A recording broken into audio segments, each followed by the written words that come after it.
Welcome back to SMSF Mate's daily podcast. This is our general advice warning that we are required to warn you that any advice has been prepared without taking into account your objectives, financial situations or needs, and because of that, you should, before acting on the advice, consider the appropriateness of the advice having regard to your own objectives, financial services and needs, and where the advice relates to the acquisition or possible acquisition of a financial product, you should obtain a product disclosure statement, PDS, relating to the product and consider the PDS before making any decision about whether to acquire the product. Now let's get into it. So today we're talking about direct index investing and what that is, and we've got a special guest on the line. Damien, how are you? Not too bad. Thanks for having me on. Yeah, no worries. Thanks for coming. And in the studio, my name's Tim and I'm with Gareth and Ashwin. All right. And we're here to learn today because we don't know anything about what Damien's going to tell us about. So we're going to ask lots of stupid questions. There's no such thing as stupid questions. Yeah. And Damien's going to answer all of them. Aren't you, Damien? Yeah, absolutely. Absolutely. All right. So, Damien, what is direct index investing and how could it, potentially be used within an SMSF as an investment? Yeah, sure. So I'm guessing you guys know a bit about ETFs. And sort of index funds, where basically you buy, a little bit of everything. So you've got the ASX 200, and you buy lots of BHP and a little bit of the stock that's at number 200, and you get an average return coming from it. Yep. And that's obviously taken off over the last few years as fees have come down, and that's been hugely popular. What direct indexing is doing is effectively letting you invest in that portfolio, but then customise it. And so, I often liken the investment industry. It's a bit like the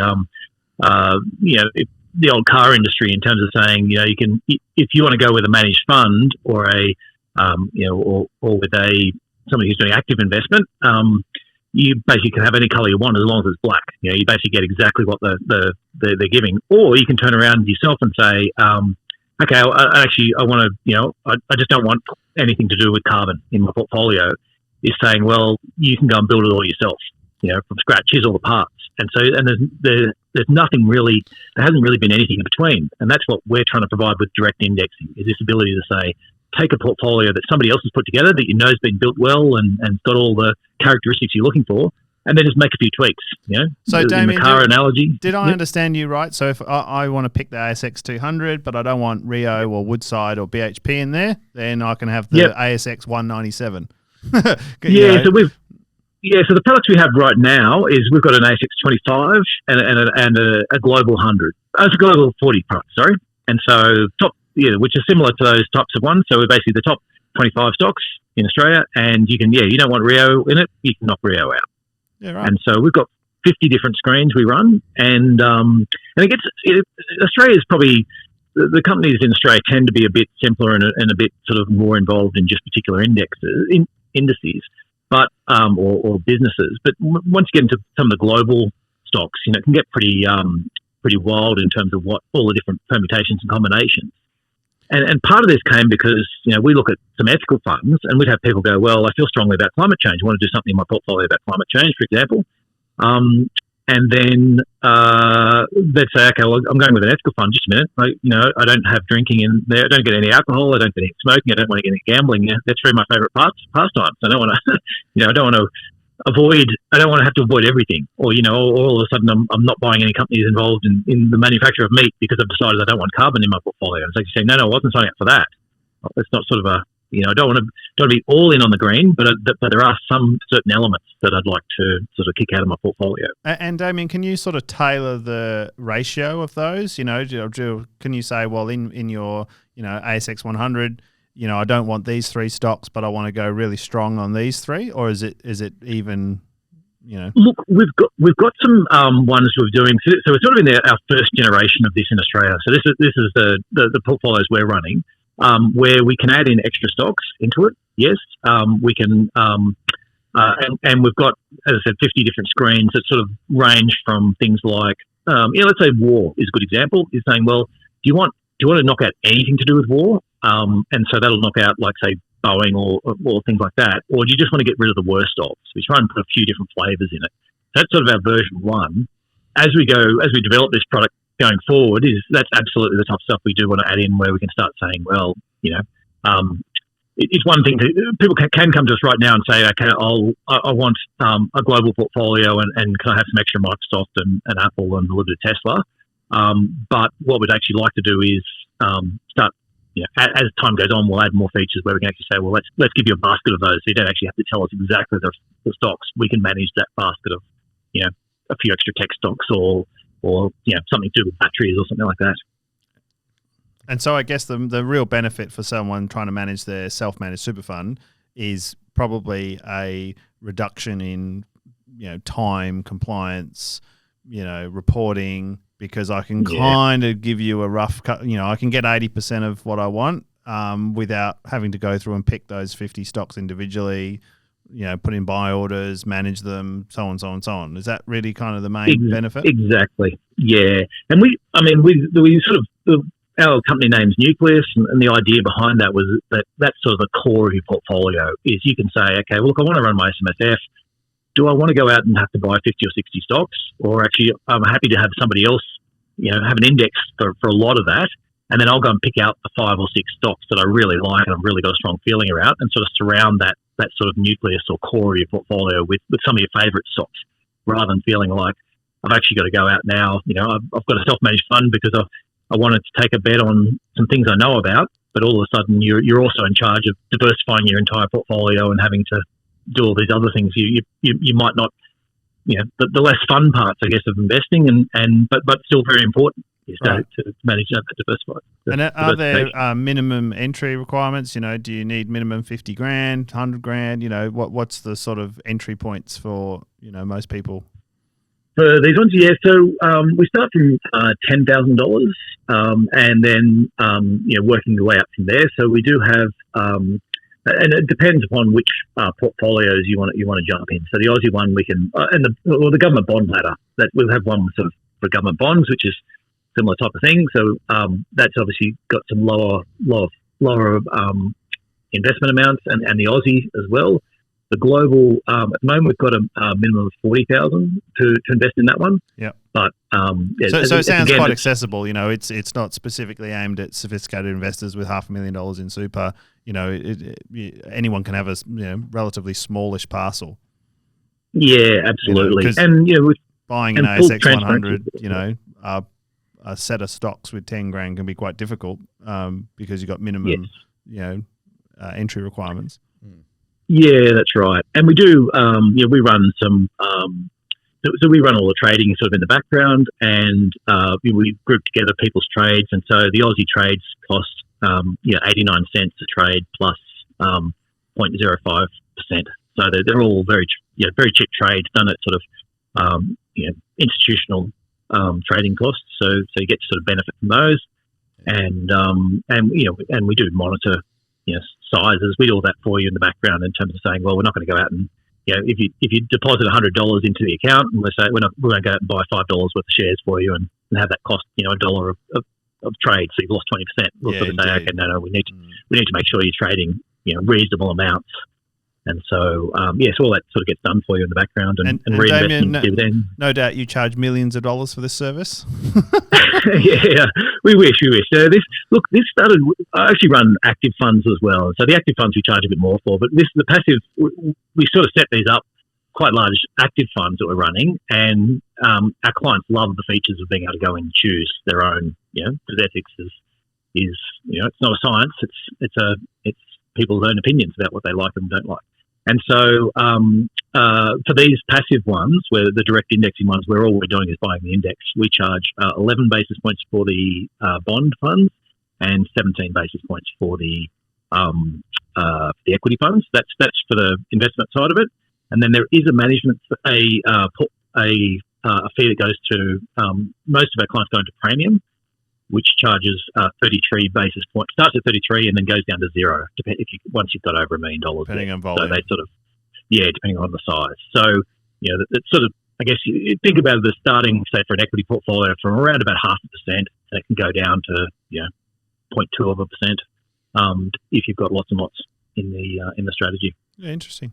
Yeah, cool. And Damien, so I guess if we compare it to other products like in the same, I guess, selection category or tier, if you will, You mentioned more active investment funds that you manage or others manage. So typically an active fund, you're paying for that activity and that alpha or attempted alpha, if you will. So those generally cost more. Sounds like yours. Yeah, so our active funds are about 1% for ours, and then our passive ones are about 0.5%. Okay. Yeah. That's where they start from, and then fall down from there to depending upon how much you've invested.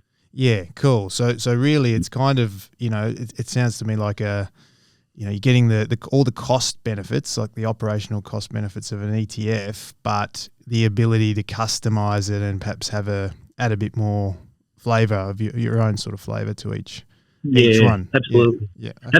And to me, this is where the industry's going. I mean, I before I worked here, I worked at Schroders, and what would tend to happen is smaller clients would turn up with a few $1 million, and they'd get put into the unit trust, which is where sort of everyone sits, and just sort of put into those. And then big clients might turn up with $500 million or something like that, and they'd say, and what they'd say to these people, the big clients is, oh, okay, you can have a separately managed account, and we'll manage. If you want to run your portfolio, ex tobacco was a very common one in the Australian funds management. Is say, okay, we'll buy all our usual stocks, but we won't buy any tobacco stocks in it. And they would put them in a separately managed account and run that all separately. And that's where I sort of went, well, just a minute, technology costs have been coming down, or these platform costs are coming down. You don't need $500 million to do it. We can do that for somebody with 50 grand. And that was where sort of the inception of the funds we created were to really sort of try and give people that opportunity to customize things without having to feel like they had to rebuild the entire car themselves. Well, I think it really connects well with the whole idea of the self-managed super fund. A lot of people want to do self-managed super funds because they want a bit more control than what they get from the retail general supermarket. And then if you use a mainstream bank broker, you may be paying quite a large amount per trade. And it means, buying $500 worth of shares or $1,000 worth of shares in something is, as you said, 5% or 10% straight off the bat, you've lost. Yep. So, yeah. And just the hassle of having, if you've got a stock portfolio full of, 30, 40 stocks and they've all got AGMs and they've got dividends being paid and they've got, it's a lot of accounting, compliance, stuff like that, work and so on. Yeah. So hopefully that you can sort of shield people from a lot of that, but still give you the opportunity because we are transparent. You can see every single stock that's in your portfolio. You can see what you've got, how much you own, and that's another common one we do is no Aussie banks. And some people that's a philosophical thing, but for a lot of people as well, it's because they already own the Aussie banks. Yeah. And so what they're doing is effectively saying, okay, look, I want to have this diversified portfolio, of a bunch of Aussie stocks. But I've already got the banks, so I don't want to sell the ones I have because I might be sitting on capital gains or whatever it is. I want the direct holdings for that. So set me up an ASX fund, but don't own any banks because I'll own them myself. And so with the transparency part, you can really see what's in there and how it sort of all fits together with the rest of your portfolio. Beautiful. Yeah. So Damien, perfect customer for you. Who's that? Look, we like to think we're it's the person who has probably he's either on the way in or the way out of, I guess, of managing an entire portfolio themselves. So I think it's the person who's got out there, tried to run a big diversified portfolio and gone, actually, you know what? I really just wanted to run my self-managed super fund because I want, enough control over the stocks I like, but I didn't want to have to do all the boring stuff of running the diversification. And they sort of say that to us, here's 20 to 80% of my money and you run the diversification part and I'll do the parts around it. Yeah. And the other one we find is quite popular as well is we can do this not within an SMSF as well. So it's the people who want to get an SMSF but might not have enough money for it yet. And so it sort of gives them the sort of step into saying, okay, well, I can actually do some customization through what we're doing within super. And then once they've sort of built up enough money, now they can get an SMSF and get even more customization for it. On a accounting question, Damien, with the premium accounts and the transactions, do they feed into like the self-managed super fund accounting softwares? Yeah. There's all the there's a couple of different platforms where we can supply it on. Premium's the main one, especially for the super side. and they feed into all the typical platforms. They do an annual. So people go into two parts. One is you literally just take the premium annual summary, which says, here's what your capital gains were and your capital losses and your various amounts of dividends, and you can just sort of plug those 6 or 7 numbers in, or you can go back to the full. Here is all the transactions, and set up your own. If you want to do your own part to minimise your tax or maximise your tax paid in any one year or something like that. So that's, and the other benefit as well. They do have some family grouping. So I spoke about some of those, how the fees sort of cap out after $1 million. There's no extra fees. So if you do have friends and family and stuff like that who are investing in on the premium platform as well, then everyone sort of goes into that one. You can add all the accounts together to work out to bring your average fees down as well. So I guess if anyone wants to sort of get in touch with you, I guess they can go via the website. They can email hello@smsfmate.com.au and we can hook you guys up. I assume, Damien, you're open to new customers. Yeah, absolutely. So look, we've got most of the time we set up online calls. You can go in and book a spot if you want to speak to a financial planner. Otherwise, you can call in on a number, speak if you're already set to go. We do a bit of robo-advice on there as well. So if you're not quite sure, what split between, say, equities and bonds that you'd like, you can sort of have a run through our robo-advice part, and that will actually come out and say, okay, based on what you've said, we recommend you go whatever it is, 70% equities and 30% bonds or whatever. Obviously you don't have to accept those, and you can go through and choose whatever you like. But we do try and add a few tools in just to try and help people along in terms of to us, it's a knowledge game. We want people to feel confident that it's all about transparency. You can see everything that's going on. We're happy to tell you exactly what we're doing, exactly what we're buying. And if you want to do it yourself, you're happy to do it yourself. So that, we're not sort of out here trying to say there's a secret sauce to it. But there's obviously a lot of, we can get the benefits of lower trade costs and just managing those, all the corporate actions and managing getting the right weightings when a stock increases in weight in the index or decreases in weight, that we're sort of on that and making the trades without people having to worry about it. Yeah, and that's actually a great point, because I guess if you were managing a portfolio yourself, I guess, like obviously rebalancing and, managing your risk and all those other things, dividend reinvestments and all that, it's a lot of time commitment. Yeah. And software as well, like if you're going to get charting software and all, accounting software, Absolutely. Yeah, it's a full-time job. And to sort of have that oversight, at what seems to be a fairly reasonable cost, it seems interesting to me. And the other, I had a financial planner who used to joke, you always get people who roll into retirement and say, oh, look, I'm going to, just retired, quit my job. I'm going to, spend a lot of time investing. And then once they'd been at it for a few years, they realised, actually, you know what, I've got grandkids and I want to go on holidays and there's all these things going on. I don't have to look after my portfolio 24/7, but if I can give a chunk to somebody and know that, that's sort of covered. And here's the 5 or 6 stocks I really care about, and I'm happy to keep an eye on. And I'm paying a lot of attention to whatever it is, self-driving or lithium or pick whatever the meme is. That they can focus on that without having to feel as if it's they're retired and also now got a full-time job trying to manage a portfolio. And just last recap, it was Aussie stocks only, right? There's no access to US or global. We stocks? have global as well. Okay. Yep, global and Aussie.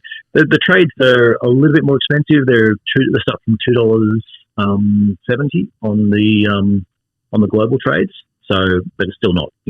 We're not talking $29.95. No, that's right. Yeah. So we run and look, I think so we've got a global fund, an Aussie fund, and a bond ladder.